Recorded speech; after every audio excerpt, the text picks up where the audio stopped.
ಎಲ್ಲ ಎಷ್ಟು ಚೆನ್ನಾಗಿ ಹಂಚ್ಕೊಳ್ತಾರೆ. ಆಮೇಲೆ ಅದನ್ನು ನೀನು ಯಾವ ಥರ ಅದನ್ನು ನಿನ್ನ ಲೈಫಲ್ಲಿ ಹೆಂಗೆ ಹೌ ಟು ಗೋ ಅನ್ನೋದು, ಒಂದು ಅಡ್ವೈಸ್ ಕೊಡೋದು, ಆಮೇಲೆ ಒಂದು ಫೈನಾನ್ಷಿಯಲ್ ಸೆಕ್ಯೂರಿಟಿ ಇದು ಮಾಡೋದು, ಆಮೇಲೆ ಹೆಲ್ತ್ ವಿಷಯದಲ್ಲಿ, ಆಮೇಲೆ ಬಂದು ನಾನು ಎಲ್ಲರ ಜೊತೆಲಿ ಹಿಂಗೆ ಹೆಂಗೆ ಹಿಂಗೆ ಹಿಂಗೆ ಮಾತಾಡ್ತಿದ್ದೆ. ಅವ್ರಿಗೆ ಒಂದು ಸ್ಟಾರ್ ಆಗಿರಬೇಕು, ನೀನು ಆ ಎಂಟ್ರಿ ಕೊಟ್ಟರೆ she is to be that. ಅವ್ರು ಎಂಟ್ರಿ ಕೊಟ್ಟರೆ ಆ ಥರ ಎಲ್ಲರೂ ತಿರುಗಿ ನೋಡ್ತಾರೆ ಹಂಗೆ. So she is to give advice. ಆಮೇಲೆ ಅವರು ತುಂಬ ನನಗೆ ಅಮ್ಮ ಅಂತ ಹೇಳುವಾಗ ತುಂಬ ಫ್ರೆಂಡ್ಲಿಯಾಗಿ, she is to be the best friend ಅಂತ ಹೇಳಬೇಕು ಅಷ್ಟೇ ನಾನು. ಮಗಳು, ಅಯ್ಯೋ ಅವ್ರ ಮಗಳು ನೋಡಿ ತುಂಬ ಖುಷಿಪಟ್ಟರು. ಅವಳು ಇಂಡಸ್ಟ್ರಿಗೆ ಬಂದು ತುಂಬ ಖುಷಿಪಟ್ಟು.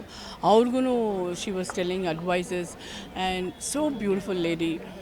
ನಾನು ಎಷ್ಟು ಅದೃಷ್ಟ ಮಾಡಿದ್ದೀನಿ, ಅವ್ರ ಜೊತೆಲಿ ಸ್ಕ್ರೀನ್ ಶೇರ್ ಮಾಡಿದ್ದೀನಿ, ಅವ್ರಿಗೆ ಒಂದು ಒಳ್ಳೆ ಫ್ರೆಂಡ್ ಆಗಿದ್ದೀನಿ.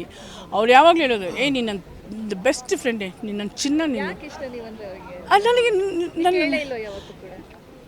ನಾನು ಎಂಜಾಯ್ ಮಾಡ್ತಿದ್ದೆ. ಕೇಳೋದು ಯಾಕೆ ಇಲ್ಲ ನನಗೇನೋ ಗೊತ್ತಿಲ್ಲ. ಅವ್ರು ಯಾರು ಮಹಾಲಕ್ಷ್ಮಿ ನನಗೆ ತುಂಬ ಖುಷಿ ಅನಿಸುತ್ತೆ ಅವ್ರ ಬಾಯಿಂದ, ಅಂಥ ಒಂದು ಲೆಜೆಂಡ್ರಿ ಬಾಯಿಂದ ನನಗೆ ಇಷ್ಟು ಮಾತಾಡೋದು. I am really blessed.